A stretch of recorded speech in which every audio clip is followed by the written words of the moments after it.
Bueno, debemos conocer la fase por la que transcurre o transita la enfermedad COVID-19. Tiene una fase preclínica, que es el periodo de infección, una fase clínica, donde aparecen los síntomas propiamente de la enfermedad, y una fase post-COVID, que es cuando se supera la enfermedad. Sabemos que la enfermedad cursa en el organismo, transita durante un mes. Existen algunas personas que solamente se han encontrado en estudio el virus durante 18, 20, 21 días, y en otros pacientes ha durado a 2 y 3 meses. Pero generalmente es un mes el que transita el virus dentro de nuestro organismo. Cuando nosotros hablamos de la fase preclínica, la fase de infección es desde que llega el virus al organismo hasta que aparecen los primeros síntomas.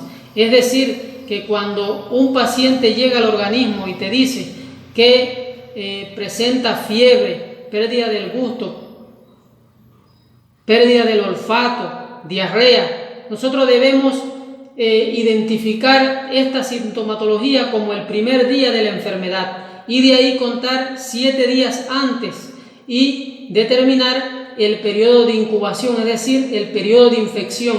Esta persona se puso en contacto con el virus 7 días antes, que es desde que llega el virus al organismo hasta que aparecen los primeros síntomas. Esto se denomina el periodo de incubación.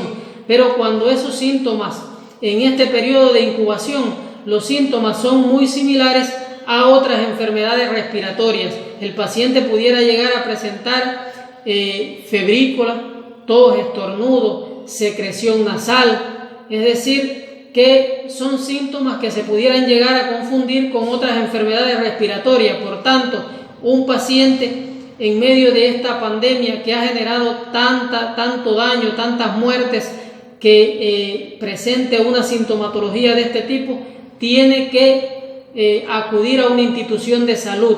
Nosotros, una vez que ya comenzamos a determinar el primer día de la enfermedad por los síntomas que habíamos comentado, como pérdida del gusto, pérdida del olfato y fiebre, debemos iniciar con el tratamiento, con la terapia convencional que debíamos, ya se han designado a nivel internacional protocolos de tratamiento basados en antiinflamatorios esteroideos, anticoagulantes y antiagregantes plaquetarios, antibiótico-terapia y oxígeno.